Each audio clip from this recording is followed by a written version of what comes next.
Du coup, rebonjour à tous. C'est déjà vu tout à l'heure, mais vraiment que le Seigneur vous bénisse. Merci de votre présence ici, merci de ta présence. Ça fait plaisir de voir des nouvelles têtes pour écouter la parole de Dieu. C'est toujours un plaisir. J'en profite juste un instant, désolé, pour parler à tous ceux qui nous regardent sur Internet. Je voulais aussi vous souhaiter à tous une bonne année. Merci parce que vous êtes de plus en plus nombreux à nous regarder. Ça fait plaisir. J'espère que nos messages vous font du bien, que ces enseignements vous nourrissent. Alors voilà, n'hésitez pas à vous abonner à la chaîne si vous aimez nos enseignements, à liker, ça fait toujours plaisir. Et puis voilà, et vraiment que le Seigneur vous bénisse dans cette année 2022, qu'elle puisse être pour vous une année bénie, surtout dans vos relations avec vos amis, avec vos collègues de travail, dans votre relation de couple, mais surtout et par-dessus tout que vous puissiez un jour rencontrer l'amour de Dieu. Et voilà, c'est ce que je voulais vous dire. Alors merci encore et que le Seigneur vous bénisse et qu'il nous bénisse par ce qu'on va écouter aujourd'hui. On vit un paradoxe dans notre monde et je pense que c'est un paradoxe qu'on vit et c'est un paradoxe qui est gros comme une maison en fait. Et c'est pas un paradoxe qui date d'aujourd'hui ou d'hier, mais il date depuis la nuit des temps. Et donc, le voici. Je pense que tout le monde est d'accord ici pour dire que le mal est présent partout, il est même omniprésent partout. Il est présent en nous, il est présent hors nous, il est présent en nous parce qu'un jour nous avons très certainement dû faire du mal sans même parfois le vouloir ou en le voulant. Donc on a commis le mal et puis envers des personnes. Et puis il est présent hors nous parce qu'un jour nous avons tous subi le mal, la méchanceté de l'homme, la malhonnêteté, l'hypocrisie. Et c'est comme ça. Et je me faisais la réflexion en préparant ce message. En fait, moi je suis né en 87 et je me faisais la réflexion de me dire que je suis une génération d'attentats. En fait, depuis que je suis né jusqu'à aujourd'hui, je n'ai entendu parler que d'attentats par les médias. Et je pense que même ceux qui sont nés après moi, c'est encore plus des générations d'attentats, surtout ces 10 dernières années. Tout ça pour nous dire que les attentats, les guerres, les persécutions, les massacres, les génocides, et tout le monde est d'accord avec ça, c'est un fait, c'est là, et le mal est là. Ça, c'est le premier point. Mais le paradoxe se trouve ici, c'est que j'ai une question à vous poser. Qu'est-ce que l'homme, ici sur Terre, l'homme au générique, l'homme, la femme, les enfants, les êtres humains, qu'est-ce qu'on cherche? Qu'est-ce qu'on cherche le plus? Question ouverte. Qu'est-ce qu'on cherche le plus? Le bonheur, ouais. Qu'est-ce que vous pouvez dire? La paix. La paix, le bonheur, la paix. L'argent. L'argent, ouais, l'argent. Pourquoi on cherche l'argent? Pour bien vivre, voilà. Il n'y a pas de mal si c'est pour qu'on puisse vivre et être dans des meilleures conditions. Au fond, qu'est-ce que c'est toutes ces choses-là? Qu'est-ce que l'homme recherche le plus? Ce que l'homme recherche le plus ici sur la terre, c'est l'amour. C'est le fait d'être aimé, de se sentir aimé. Et c'est le fait de pouvoir aimer, et c'est ce qu'on recherche le plus. Vous savez, j'ai un ami, il y a longtemps, une personne allait bientôt mourir, et il me disait, mais tu crois que c'est quoi le plus important avant qu'elle meure? Et il m'a dit, je cherchais, je dis, j'étais là, je sais pas, et il me dit, c'est de se sentir aimé.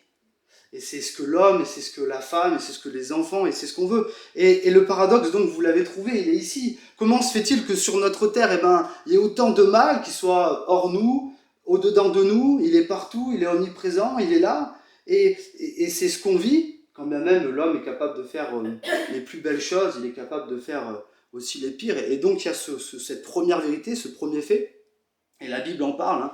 La Bible dit que le cœur de l'homme est mauvais par-dessus tout, qui peut le connaître? La Bible dit encore dans un autre passage que tous ont péché, sont privés de la gloire de Dieu, ce qui signifie que tous ont commis des fautes et donc sont privés de la relation avec Dieu. Et donc la Bible met bien en avant cette vérité-là. Mais donc comment ça se fait qu'il y a cette vérité du mal et que nous, l'homme, on veut le bien, on recherche l'amour? Il y a comme un paradoxe qui est là. Et donc, JK a déjà mis le titre de mon message avec cette photo. En fait, ce qui fait que ce paradoxe, ce qui fait que ça ne fonctionne pas, c'est la crainte. C'est parce que l'homme est dans la crainte. Quand je dis l'homme, hein, voilà, au générique, l'homme, la femme, on est dans la crainte. Et c'est ça la cause qui fait ce paradoxe-là. Et donc je reviendrai plus tard dans le message sur un peu cette définition de ce qu'est la crainte. Et voilà, donc le titre de mon message, et c'est l'enjeu, c'est bannir la crainte, pour que nous puissions justement trouver l'amour. Et j'aimerais qu'on puisse prendre un texte ensemble, qui se trouve du coup dans la Bible. Du coup, ne cherchez pas, ça sera affiché à l'écran.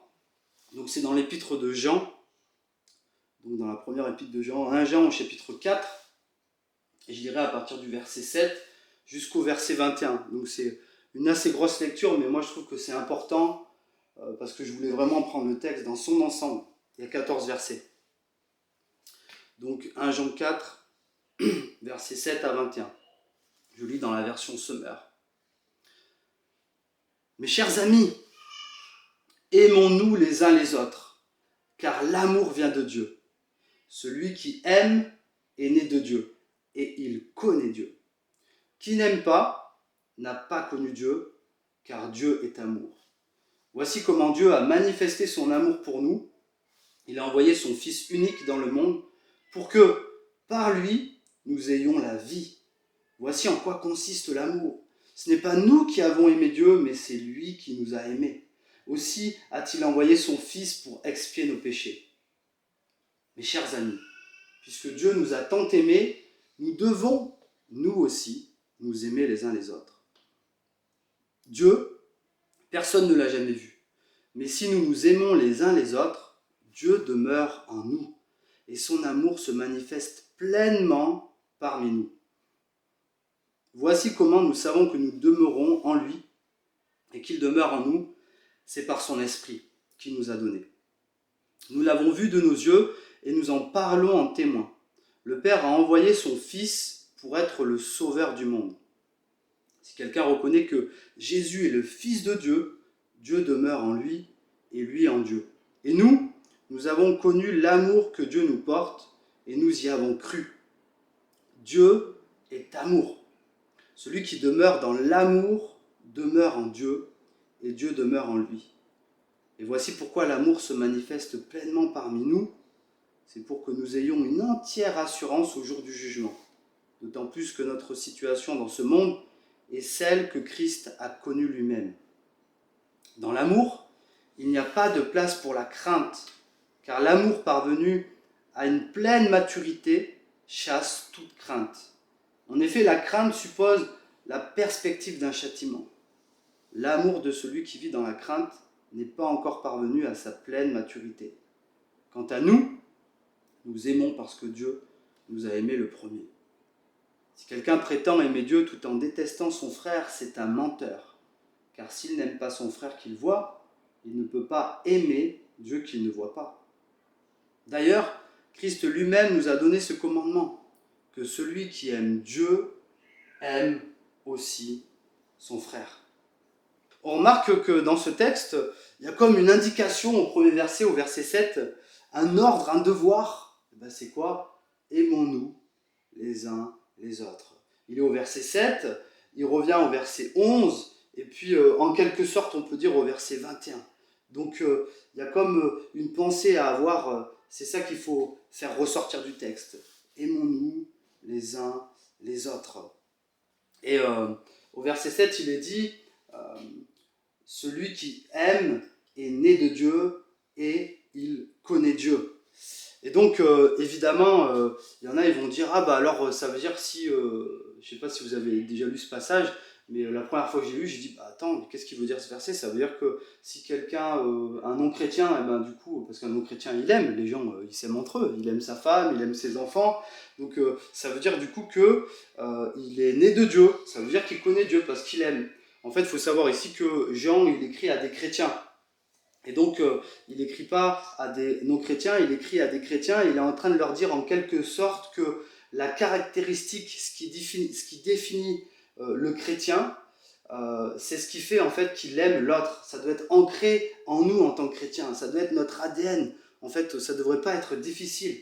Parce que si on fait ça, ben, ça signifie, c'est comme voilà, une caractéristique, et si on fait ça, ben, ça signifie qu'on connaît Dieu et qu'on est né de Dieu. Et ça, je reviendrai sur cette définition. Qu'est-ce que ça veut dire être né de Dieu ? Euh, et donc, c'est comme en fait, après, alors ça, il y a le pendant positif au verset 7, après il y a le pendant négatif. Donc il dit, qui n'aime pas n'a pas connu Dieu car Dieu est amour. Ça veut dire qu'en gros, ben, si tu n'as pas de cette caractéristique-là, eh ben, tu peux même pas te définir chrétien, tu connais pas Dieu, parce que Dieu est amour. C'est comme en quelque sorte, s'il y a deux étrangers, on va dire qu'ils s'aiment beaucoup, c'est impossible. S'ils ne parlent pas la même langue, comment ils peuvent communiquer l'un et l'autre? Ils n'ont pas la même chose. C'est comme si on peut dire, eh ben, ah, cet enfant, il vient de ses parents, les parents, ils sont extrêmement bons, ils sont extrêmement bien, et puis l'enfant, il ne reflète pas ses parents. Si nous vraiment on connaît Dieu, si nous vraiment eh ben, on aime Dieu, eh ben, on doit refléter ça par ce commandement de s'aimer les uns les autres. Et donc, dans le verset 8, et ça revient, il y a ce fameux verset que nous chrétiens en connaissons, Dieu est amour. C'est pas rien ça. Il s'agit d'un attribut de Dieu. Et j'aimerais m'arrêter quelque temps sur ça parce que c'est extrêmement beau. Qu'est-ce que ça veut dire Dieu est amour? En fait, il n'a pas beaucoup d'amour, mais il est amour. Vous comprenez la différence? Nous, en tant qu'être humain, on peut parfois avoir beaucoup d'amour. Dieu, c'est pas qu'il a beaucoup d'amour, c'est son ADN, c'est ce qu'il est. Il est amour. C'est l'amour a ses racines en lui.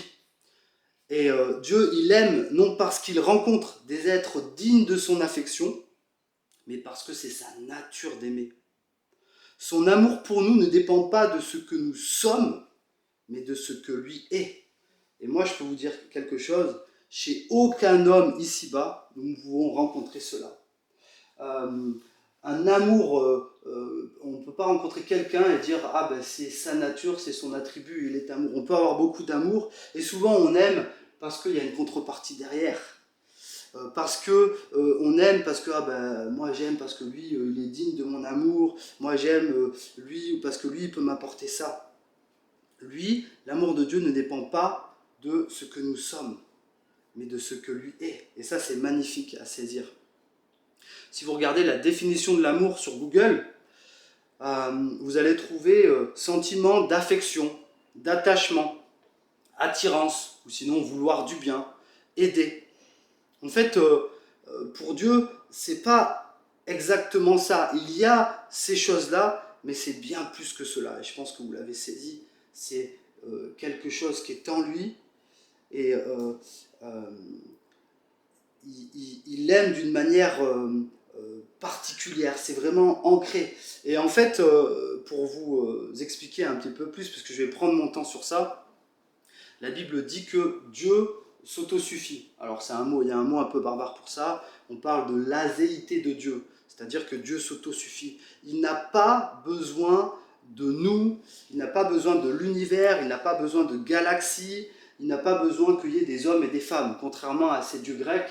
Vous savez, à l'époque où les Grecs, plus ils priaient, plus ça alimentait la divinité et l'éternité des divinités. Dieu, lui, il n'avait pas besoin de créer. Et c'est là où on voit son amour. Il a fait l'univers, il a fait les galaxies, il a fait notre système solaire, et il a fait notre Terre, et enfin, il nous a créé, nous, l'être humain. Alors qu'il n'a absolument pas besoin de notre amour. Pourquoi il a fait tout ça? Parce qu'il est amour. Parce qu'il avait ce désir de création, de faire. Et ce désir que l'homme et la femme et que tous les êtres humains soient à son image. Et c'est ce que la Bible, au tout début, en Genèse, le dit. Soit à son image, malheureusement, nous n'avons pas pu refléter son image. Nous la reflétons, mais partiellement et mauvaisement.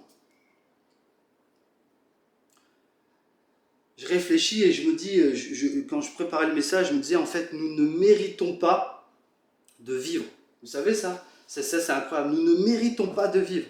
Je réfléchissais vraiment à l'unité, je me disais, la seule chose qui fait que nous en sommes dignes, c'est-à-dire de notre vie, c'est l'amour de Dieu pour nous, parce que Dieu nous a créés par amour. Si nous comprenons ça, déjà, c'est quelque chose d'incroyable.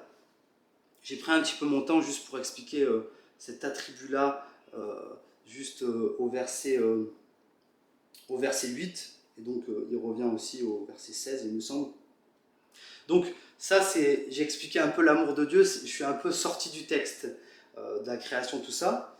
Mais là maintenant, si je reviens dans le texte, Jean explique pourquoi il a amour. C'est au verset 9, c'est écrit. comment Dieu a manifesté son amour. Il a envoyé son Fils unique dans le monde pour que par lui, nous ayons la vie.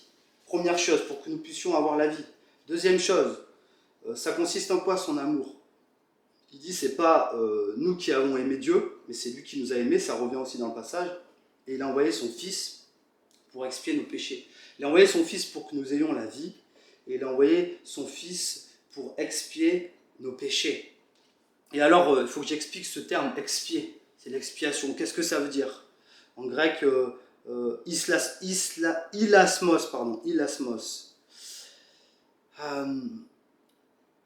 Il a expié nos péchés. L'expiation, ça signifie, c'est accomplir une cérémonie pieuse pour réparer une faute.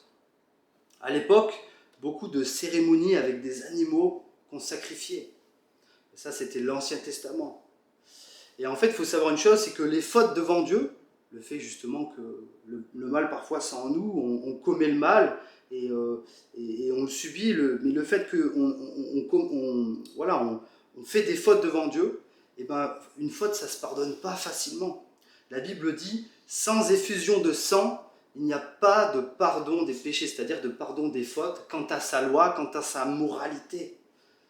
Les fautes qu'on fait, c'est pas, ça ne peut pas juste être je te pardonne comme ça en fait.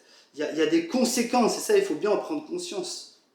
Sans effusion de sang, il n'y a pas de pardon des péchés. Et donc Dieu a envoyé son Fils unique, Jésus-Christ, afin d'expier nos fautes, afin de réparer nos fautes. Et la conséquence de nos fautes, c'est que son Fils est mort sur la croix pour nos erreurs. Son sang a coulé.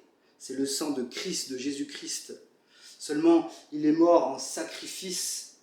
Un seul sacrifice a suffi. Il n'y a plus besoin maintenant d'animaux, de sacrifices de sang, parce que le sang de Jésus a suffi une bonne fois, une seule fois pour toutes. Et en fait, c'est en acceptant cela qu'on reçoit la vie qui est décrite au verset 9. Il a envoyé son Fils unique dans le monde pour que par lui nous ayons la vie. Et c'est ça, en ça que Jean il explique c'est quoi l'amour de Dieu. Dieu est amour, j'ai expliqué avec la création, etc. Il est amour parce qu'il a envoyé son Fils unique. Et nous, bon, en tant que chrétiens, on sait ça, mais je ne sais pas si on peut s'imaginer 2 secondes. Si vous avez des enfants, moi j'ai des enfants, et c'est comme si on les aime de tout notre cœur. Dieu, on appelle ça le Dieu trinitaire, Dieu le Père, Dieu le Fils, Dieu le Saint-Esprit, ils étaient tous ensemble. Et comme je dis, ils n'avaient pas besoin de nous créer, ils n'avaient pas besoin de tout ça, ils l'ont fait par amour. Malheureusement, le mal est arrivé, et dans la Trinité de Dieu, il a décidé d'envoyer son Fils unique qui s'est incarné en l'homme Jésus-Christ pour mourir à notre faute. Est-ce que vous vous rendez compte de l'amour de Dieu qu'il a pour nous? Et c'est la manifestation la plus ultime de son amour pour nous. Il a créé, oui, toutes ces choses, c'est bien, mais il a envoyé son Fils, son unique, mourir pour nos fautes. Il aurait pu nous laisser tomber.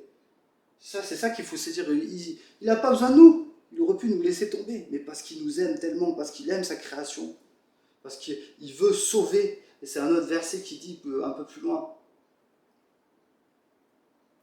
au verset 14, oui, l'apôtre dit, nous l'avons vu de nos yeux et nous en parlons témoins. Le Père a envoyé son Fils pour être le sauveur du monde. Le sauveur, ça comprend toutes les actions que Christ a fait, a manifesté. Là, il y avait l'expiation, on a dit, c'est pour réparer une faute, mais ça comprend beaucoup d'autres choses. On ne va pas avoir le temps de tout développer.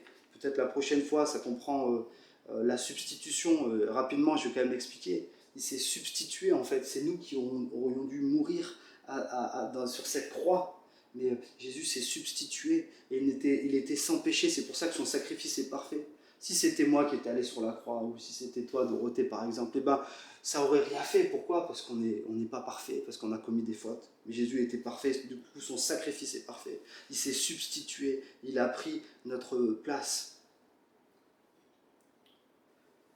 Et donc, ça en vient du coup à la conclusion de mon premier point. L'amour de Dieu pour nous bannit la crainte de notre passé. C'est-à-dire que si nous acceptons cet amour, si nous acceptons cet amour ultime, le fait qu'il ait envoyé son Fils pour nous donner la vie éternelle, pour expier nos fautes, si nous le reconnaissons comme le Fils de Dieu, si nous le reconnaissons comme le Sauveur du monde, et si nous reconnaissons cet amour qui a été pour nous une fois à la croix, il y a plus de 2000 ans de ça, ça bannit la crainte de notre passé, c'est-à-dire toutes les erreurs que nous avons commises, tout ce que nous avons fait à n'importe quel niveau. Moi, je connais des gens, ils ont commis des choses mais absolument affreuses. Mais un jour, il y a une repentance sincère.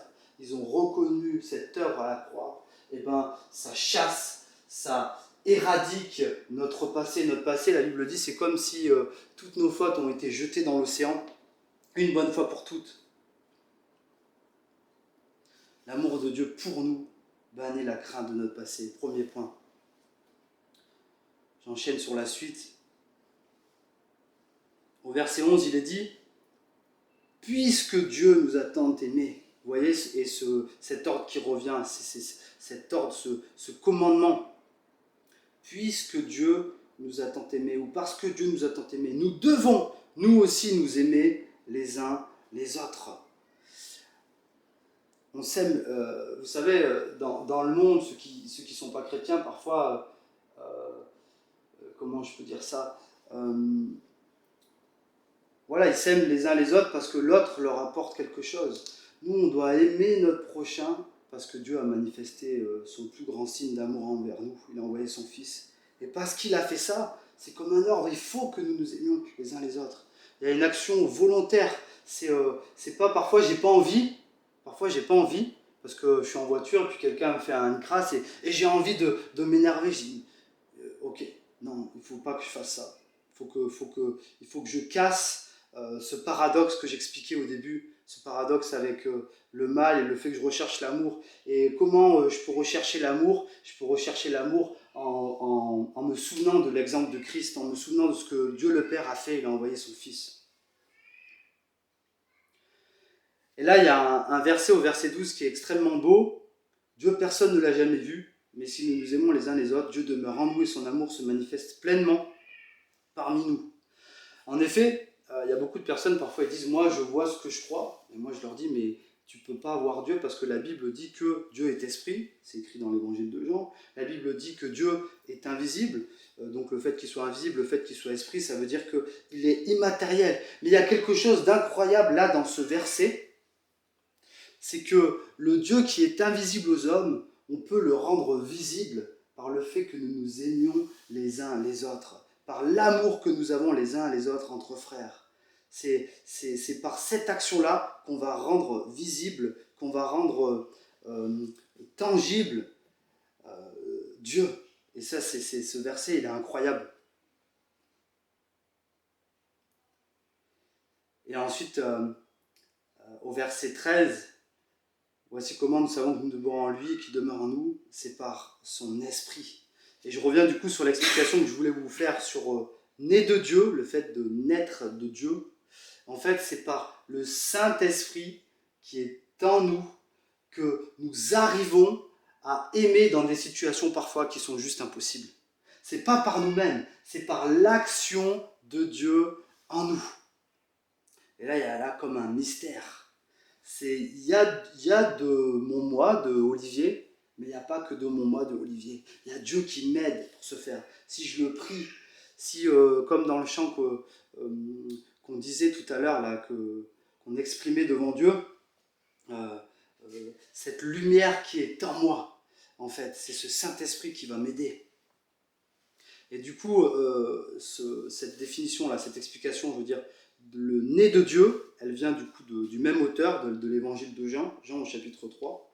Il parle avec Nicodème. C'était un grand pharisien, reconnu, érudit, et il lui dit il faut naître de nouveau. Et même lui, il ne comprend pas, il dit mais qu'est-ce que tu dis, comment on peut retourner Mais tu n'as pas compris en fait. Le fait de naître de nouveau, c'est le fait d'accepter, ce que j'ai dit premièrement, le fait d'accepter que Christ soit mort pour nos fautes, pour nos erreurs. Et c'est comme ça qu'en fait le Saint-Esprit, il va venir en nous. Reconnaître Jésus, qu'il est le Fils de Dieu.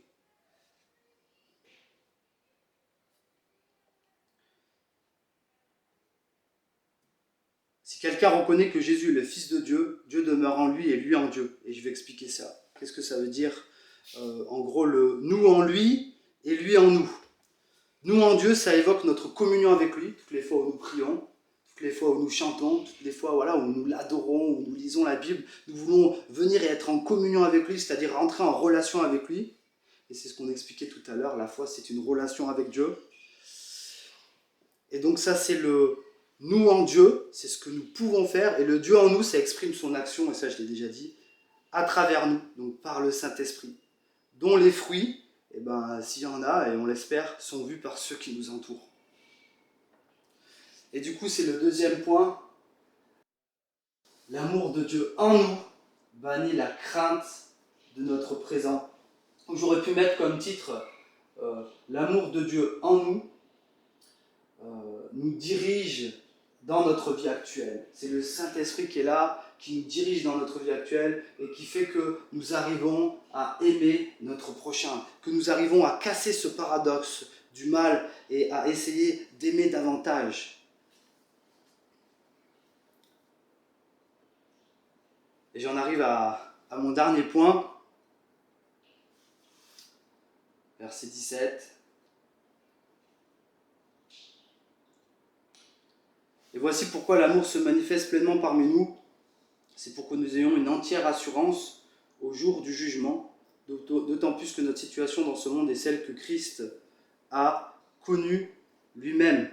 Notre traduction dirait se manifeste pleinement avec nous, c'est pour que nous ayons une entière assurance au jour du jugement dernier. Il y a quelque chose qui est incroyable, donc on l'a vu dans les premiers points, l'amour de Dieu pour nous, c'est ce que Christ a accompli. L'amour de Dieu en nous, c'est aussi ce que Dieu a accompli. Il nous a donné son Saint-Esprit pour nous aider dans cette cause-là, parce que notre nature, c'est pas la même que Dieu, malheureusement, il y a le mal qui est là. Donc c'est en nous. Et ensuite, il y a quelque chose qui est absolument magnifique, c'est que Dieu est crucifié, il est ressuscité, et maintenant il est à la droite de Dieu. Et il intercède pour nous, c'est-à-dire qu'il plaide notre cause quand nous péchons ici-bas, quand nous commettons des fautes ici-bas, et c'est dans le même livre en fait, dans 1 Jean chapitre 2 au verset 1, il nous est dit que Jésus, il est à la droite de Dieu et qu'il est notre défenseur, notre avocat. Et donc, l'amour de Dieu avec nous bannit la crainte de notre futur. C'était le dernier point que je voulais voir avec vous. Cet amour bannit la crainte de notre futur, c'est-à-dire du jour du jugement dernier, le jour où on va mourir, et parce que Christ il est ressuscité à la droite de Dieu, on peut commettre des fautes. Alors évidemment, on se demande pardon et on continue à avancer, mais Jésus intercède pour nous. Et il est le garant de notre futur. Et au verset 18, voilà, et c'est là où je vais expliquer la crainte. Dans l'amour, il n'y a pas de place pour la crainte, car l'amour parvenu à une pleine maturité chasse toute crainte. Une autre traduction dira « L'amour parfait bannit la crainte ». C'est pour ça que j'ai choisi ce titre de « Bannir la crainte ». En fait, l'amour et la crainte, c'est comme l'huile et l'eau. C'est incompatible. Ça ne peut pas s'associer. C'est impossible. Et donc, du coup, il nous dit dans ce verset d'arriver à une maturité dans l'amour, une maturité de ce que Jésus a fait pour nous. Et c'est vrai que nous, même quand ça fait des années, on a saisi ce qu'il a fait, on a saisi ce sacrifice, mais de comprendre encore plus réellement quel est cet amour de Dieu pour nous, le sacrifice, qu'est-ce que ça comprend, je l'ai un petit peu expliqué, mais trouver cette maturité, c'est comprendre davantage ce pour nous. Trouver cette maturité, c'est comprendre davantage ce en nous, et c'est comprendre aussi davantage ce avec nous. Et quand on lit la Bible, quand on se connecte avec Dieu et qu'on comprend davantage toutes ces choses-là, on trouve une maturité. Et cette maturité, elle fait en sorte qu'on n'est plus dans la perspective d'un châtiment, comme dit ce verset. Parce que l'amour de celui qui vit dans la crainte n'est pas encore parvenu à cette maturité. Et quand on a cette maturité, on vit absolument plus dans la crainte. Et on développe du coup voilà, c'est cet amour. Et du coup, je voulais simplement vous donner la définition de la crainte. Donc en grec, en fait, c'est dit phobos. Donc phobos, je pense que ça vous parle. Phobos, phobie, c'est de là où ça vient le mot phobie en fait. Et du coup, certaines traductions disent la peur. Et du coup, la crainte, c'est quoi? Je reviens sur la définition, on le sait, mais c'est toujours bon de redire une définition. C'est avoir une réaction de retrait ou d'inquiétude à l'égard de quelqu'un ou de quelque chose qui est ou pourrait constituer une source de danger. La peur aussi, c'est un état affectif, plus ou moins durable, qui accompagne la prise de conscience ou la représentation d'une menace ou d'un danger. À chaque fois que nous sommes dans la crainte, et j'en reviens un petit peu au début du message, pourquoi la crainte, c'est ce qui forme ce paradoxe, c'est quand les gens sont dans la crainte qu'il y a cette haine et qu'il y a ce mal qui se dégage. Pourquoi? Parce qu'ils sont dans une forme d'inquiétude. Et même quelqu'un, il y a deux réactions. Soit c'est une réaction de crainte et où je me recroqueville, je crains, j'ai peur, donc je me recroqueville. Soit c'est une situation où, du coup, je vais agir en premier et je vais faire mal parce que j'ai pas confiance en moi et parce qu'au fond, il y a une petite crainte qui est à l'intérieur de moi. Et c'est cette crainte aujourd'hui qui fait qu'il y a autant de mal, qui fait qu'il y a autant de guerre. Et quand on médite bien, c'est vraiment ça. Et la Bible dit dans ce verset dans le verset 18, l'amour parfait bannit la crainte. Et du coup, c'est en développant notre amour pour notre prochain, caractéristique du fait que nous sommes enfants de Dieu, du fait que nous sommes nés de nouveau, en développant cet amour du prochain et cet amour de Dieu, que nous allons grandir en maturité, et qui fait que cette maturité va chasser la crainte, et du coup, ça va arrêter ce paradoxe, et notre vie va être entièrement transformée, changée.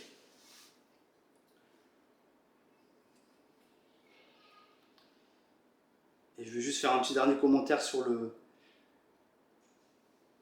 le dernier verset, verset 21. D'ailleurs, Christ lui-même nous a donné ce commandement, que celui qui aime Dieu aime aussi son frère. En fait, Christ ici, il unit deux commandements qui sont dans l'Ancien Testament, un dans Deutéronome 6, où tu aimeras l'Éternel ton Dieu de tout ton cœur, et un dans Lévitique 19-18, où tu aimeras ton prochain. Il unit ces deux commandements et il en fait qu'un. Et donc du coup, si on aime Dieu, on doit aussi aimer son frère. Et la Bible dit, et c'est ce qu'on essaye de refléter à la chapelle, et c'est pas évident, mais on travaille chaque jour dessus. La Bible dit que toute la loi et les prophètes dépendent de ça, d'aimer Dieu et d'aimer son prochain. Et du coup, l'homme ne peut pas séparer ce que Jésus a uni. On ne peut pas, indissociable. Si on aime Dieu, on aime notre prochain. En conclusion, voilà, l'amour parfait bannit la crainte et la solution se trouve en Jésus-Christ. C'est lui qui fait le lien entre nous et Dieu. Il est l'incarnation de l'amour parfait, envoyé par Dieu pour bannir, chasser nos craintes passées, présentes et futures. Le passé, comme je l'ai dit, il est jeté dans l'océan. Le présent, nous ne le craignons pas parce qu'on sait que Dieu nous aime. Il nous a donné son Saint-Esprit qui nous aide à aimer les autres. C'est le Dieu en nous. Et futur, c'est-à-dire cette perspective qu'un jour on va mourir et qu'il y aura un jugement dernier. Et du coup, on sait que Jésus, il est à la droite de Dieu et que c'est l'avocat, que c'est le défenseur, et il plaide en notre faveur. Et du coup, il règle toute la question de notre passé, il dirige notre vie actuelle et nous donne l'assurance quant à l'avenir. Voilà, c'est ce que un petit peu j'ai dit. Je vais simplement prier. Père éternel, on te remercie pour ta parole. Merci pour ton amour. Merci parce que tu n'as pas beaucoup d'amour, mais tu es amour. Et ça fait toute la différence. Tu nous as aimés, tu nous as créés. Le sens de notre vie réside dans ton amour. Et merci parce que tu l'as manifesté pleinement en envoyant ton Fils mourir sur la croix pour nos fautes, pour nos erreurs. Il n'y a pas de plus grand amour que de donner sa vie pour ses amis, de se sacrifier. C'est Jésus qui l'a dit quand il était sur la terre. Et Seigneur, je te prie que nous tous ici, on puisse saisir ce message de ton amour. Je crois qu'on ne saisit pas que même ça fait 10 ans, 15 ans, 2 ans, ou même si on ne croit pas en toi, Seigneur, on ne saisit pas tout l'amour que tu as pour nous. Cet amour est tellement magnifique, il est tellement beau, Et je te prie voilà, vraiment qu'on puisse saisir cet amour cet après-midi. Bénis chaque personne ici. Amen.